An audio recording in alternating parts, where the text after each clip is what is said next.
So there are total 4 modules or units, you can say. 4 modules are there in this subject, accounting for banking sector. First is the introduction of the banking companies, module number 1. Module number 2 is accounting systems and provisions in banks. Third is a very interesting topic, third and fourth. Third is about calculation of interest and annuities. Okay.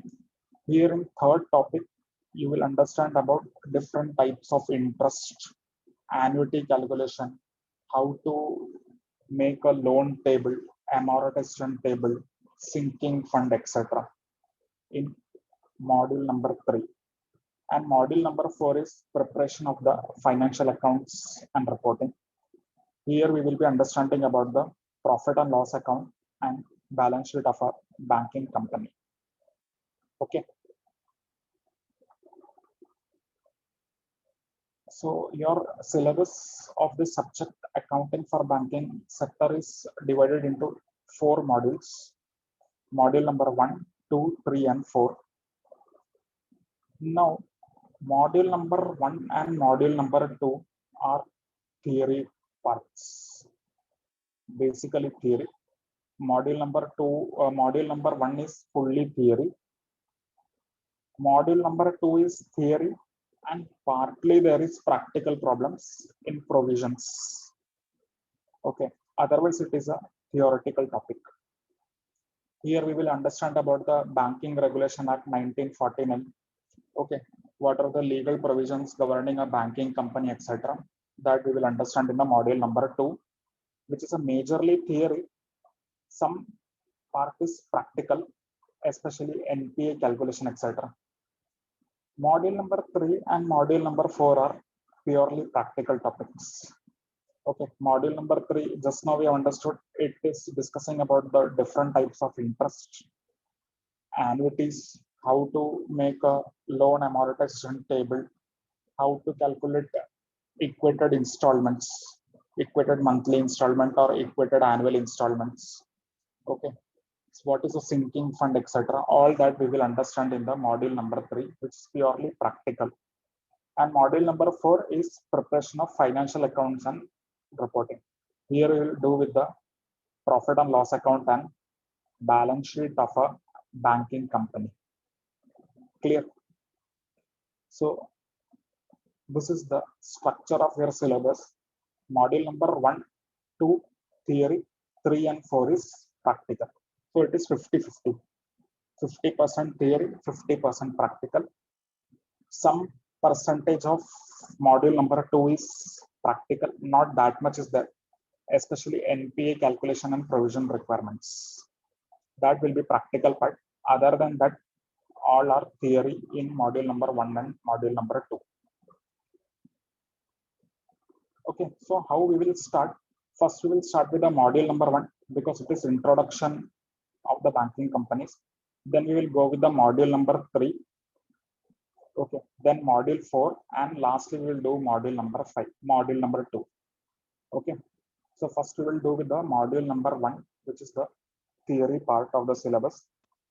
Then we will go with directly with module number 3, which is a purely practical and important topic also. Okay, and module number 4 is also practical. So first we will complete the practical part, then we will finish the module number 2 at last. Okay. So this is the syllabus for this paper, accounting for banking sector, for your semester 3.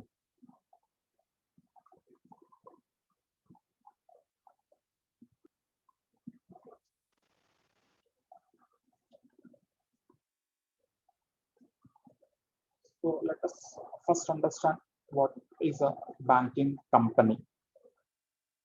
Okay, since the subject is accounting of banking sector, accounting for banking sector, first we will understand what is a banking company.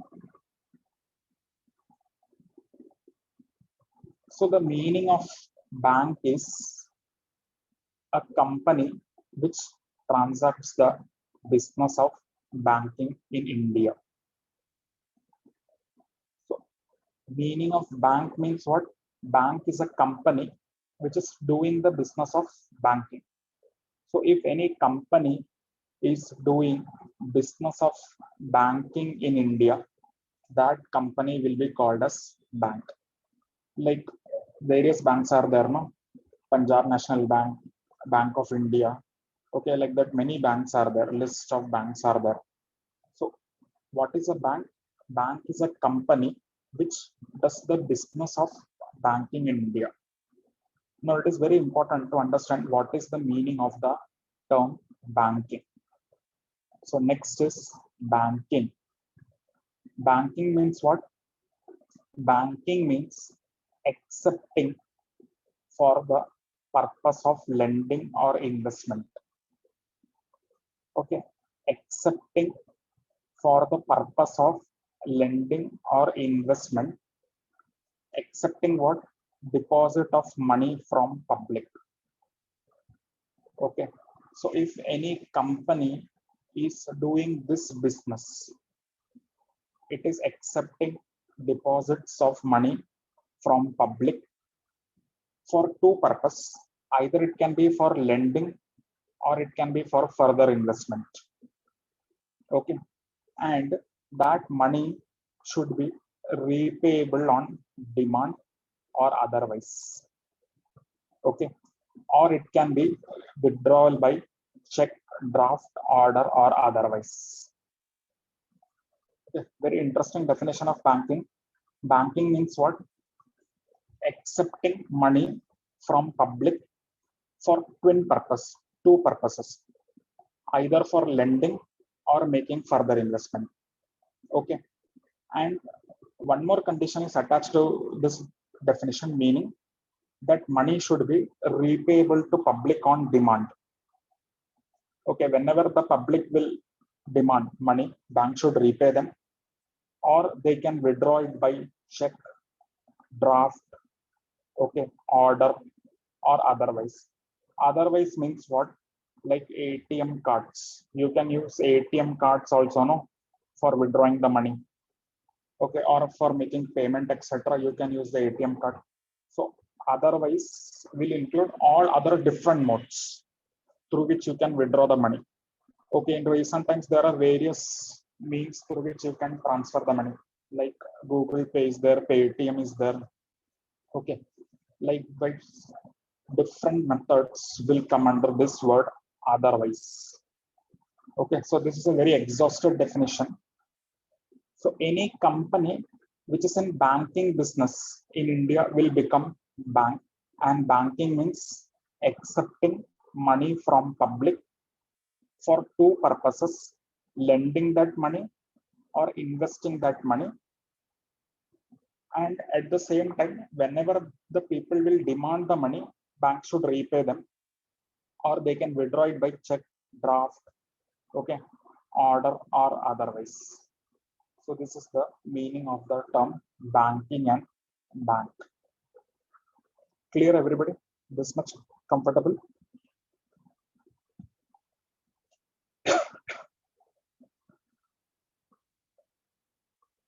So bank means what? A company which does business of banking in India. And banking means accepting money from public for either lending to some other person or for making further investment.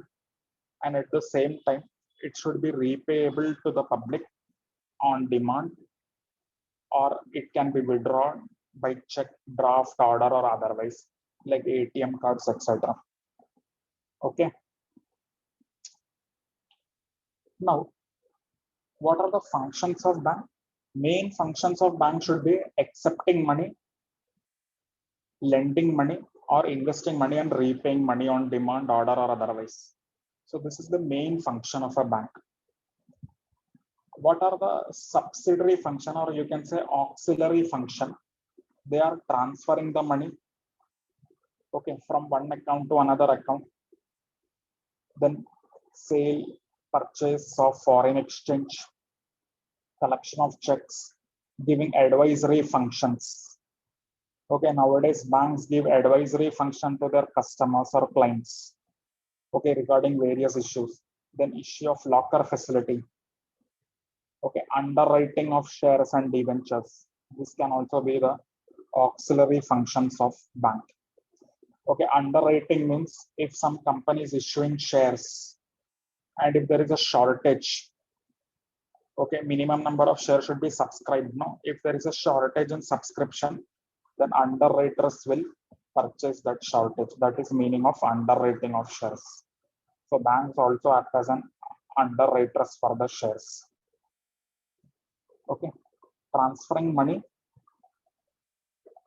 sale and purchase of foreign exchange, collection of checks, advisory function, giving advice on various issues, locker facility, underwriting of shares and debentures.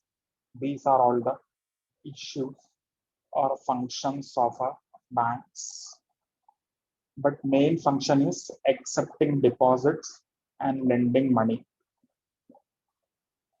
Clear this much?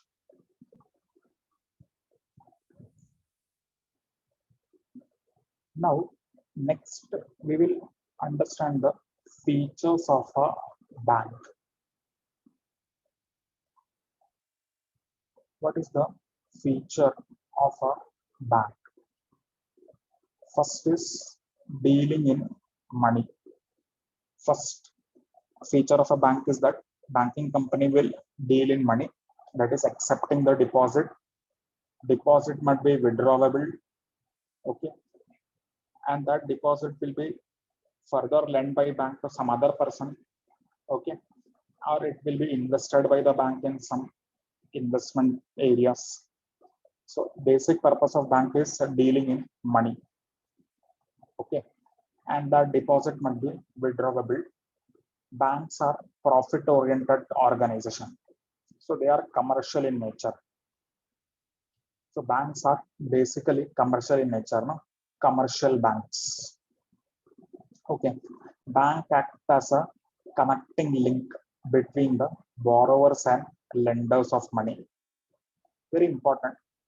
They are acting as a connecting link between the borrowers and the lenders of money. Okay. Those who have surplus money will deposit their money in the bank, like savings. People do savings, no? They will put their savings in bank, and at the same time there will be business community or other communities like home buyers, etc., who will need money. Okay, so bank can be connecting link. Okay, if you will put your money, bank will use that money to give the loan to some needy persons, business people, home buyers, okay, car loans, education loan, etc., like the different loans are given by bank. So what is the source of money for bank? It is the money of the people who have deposited money in the bank. Okay, so one of the important function is or characteristic of a bank is the acting as a connecting link between the borrowers and the lenders of money. Okay, between the borrowers and lenders of the money. Okay, so this is a very important feature or characteristic of a banking company. Okay, those who have surplus money, they will do savings in bank, and bank will use that money for giving loans. Okay, so saving function is converted into an investment function. Okay, so savings will translate to an investment.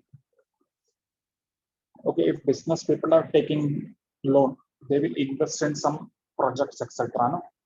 So you do saving, it will be transferred into an investment.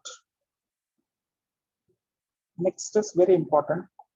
Every banking company in India should add the word bank after its name or to its name. Every banking company should add the word bank. Okay, to enable people to know that it is a bank and it is dealing in money. This is a very important requirement and also statutory condition given under the Banking Regulation Act 1949. that every bank should add the word bank to its name, and no other person which is a bank should add name bank to its name. Twin conditions are there. If it is a bank doing a banking business, accepting money from public, giving loan to public, withdrawable in nature, then it should add the word bank. Otherwise, no company should add the word bank to its name. Clear?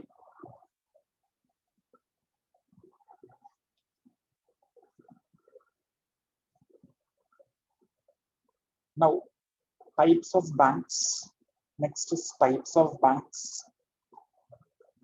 Banks in India can be broadly classified into two broad categories. So, okay, we can classify banks in India into two broad categories. That is the scheduled bank and non-scheduled bank. Okay, so banks in India can be broadly classified into two categories: scheduled bank and non-scheduled bank. What is a scheduled bank? If the bank is covered under the second schedule of the Reserve Bank of India Act 1934, it will become a scheduled bank. Okay, so Reserve Bank of India maintains the Schedule 2. It is a list. You can understand it is a list. Schedule means list, which will be at the last of the act. Okay, if a bank's name is included in this second schedule, that it is coming in that list, it will become a scheduled bank. Okay, if the name of the bank is not there in the second schedule, that is a list maintained by Reserve Bank of India, then it will become a non-scheduled bank. Okay, so scheduled bank means, for simplicity or simple purpose, you can understand it as bank which is there in the list of Reserve Bank of India. That is known as Schedule 2. That list, in legal terms, it is known as Schedule 2, second schedule. Okay, if the name of the bank is there in that second schedule of the Reserve Bank of India Act 1934, that will become a scheduled bank. If the name of that bank is not there in that schedule, second schedule to the Reserve Bank of India Act 1934, then it will become a non-scheduled bank. Clear?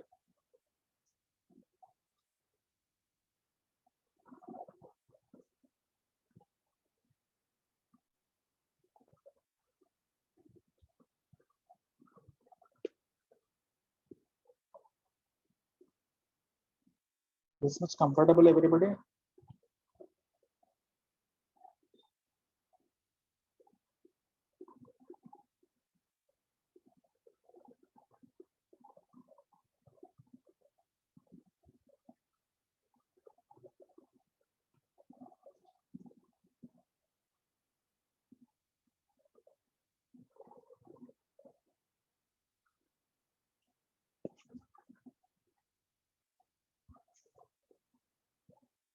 Okay. Yeah. Now we will have a brief understanding of a central bank. So we are discussing about the types of bank. So we have understood that banks are broadly classified into scheduled banks and non-scheduled banks. Okay, all nationalized banks are scheduled banks. Okay, as far as nationalized banks are concerned, there is no question of non-scheduled banks. All nationalized banks are scheduled banks only. Only cooperative banks will differ. Okay, so sometimes if you have seen any cooperative bank, in that sometimes they may be written it is a scheduled under Reserve Bank of India. Okay, in bracket they will write, if you will see some bank, cooperative banks, so they will put the name, okay, like Saraswat Cooperative Bank. Below that they will write multi-state scheduled bank, so that people will come to know that it is a scheduled bank. Okay, what if scheduled bank, it will have some guarantee from Reserve Bank of India, so it is more reliable banks, you can say. So as far as nationalized banks are concerned, there is no question of non-scheduled banks. All are scheduled banks only. Only you have to see in case of a cooperative banks, whether it is a scheduled bank or a non-scheduled bank. Okay, like Saraswat Cooperative Bank is there. In that it will be written below that it is a multi-state scheduled bank. Means people will come to know that there is a Reserve Bank of India guarantees there given to that bank. Okay, okay. In some cooperative banks, they might not be non-scheduled bank, so they will not put that condition. Okay, so that you have to be very proper while making investments. So now, what is a central bank?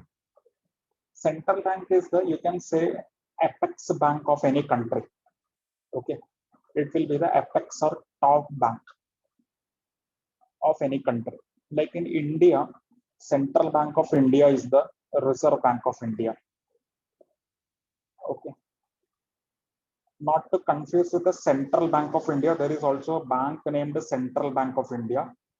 It is not the central bank of the country. So Central Bank of India is the Reserve Bank of India. Okay. So Reserve Bank of India is the central bank of our country, means the topmost bank of the country, which will control all other banks. Okay, central bank means, you can understand, it is a regulatory authority for all the banking companies in India. Okay, no banks in India can act against the RBI guidelines. They have to follow the RBI guidelines. So Reserve Bank of India is the regulatory authority for banks in India. Okay, each country has a central bank. Okay, which regulates all other banks in that country. Very important. So main role of central bank is the regulating the all other banks. Okay. So Reserve Bank of India is the apex bank or central bank of our country, which will control or regulate all other banks. Okay, it will from time to time give guidelines to the banking companies in our country, that you have to follow these rules, etc. You have to get your books of account audited, concurrent audit is there. Okay, information technology audit, forensic audit, etc. So for taking proper care of investments, savings of the people, RBI will from time to time issue various guidelines to the banks in our country. So that's why Reserve Bank of India is the central bank or regulatory authority for all banks in the country. Okay. So main function of the central bank is to act as a government's bank. Okay. Like if people like us want to do transaction, we will go to some bank. Okay. Like Punjab National Bank, Bank of India. Okay. Union Bank of India. We will go to banks. But if government wants to do some transaction, they will deal with the Reserve Bank. So it is the government's bank. Okay. And guide and regulate the other banking institution in the country. So main function of RBI is acting as the government's bank and regulating, guiding other banks institution in the country, in our country. Below are some of the functions of the central bank of a country. First main function is providing guidance to other bank, regulating the other banks, issuing currencies, very important. currency notes will be issued by Reserve Bank of India. It should be signed by the RBI governor. Notes will be signed by RBI governor. Okay, implementing the monetary policies. So RBI will from time to time bring various monetary policies looking upon the economic situation of the country, and they will implement that policies also. They will supervise the financial system of the country. Okay, in other words, central bank of the country may also be known as bankers bank. Okay, bankers bank means what? Banks bank. Okay, suppose people like us deal in Bank of India. It is our bank, and Bank of India's bank is RBI. So that's why it is called bankers bank.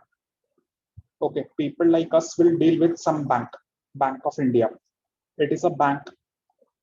Now, if Bank of India want to do transaction, it will do with the RBI. So it is called as bankers bank.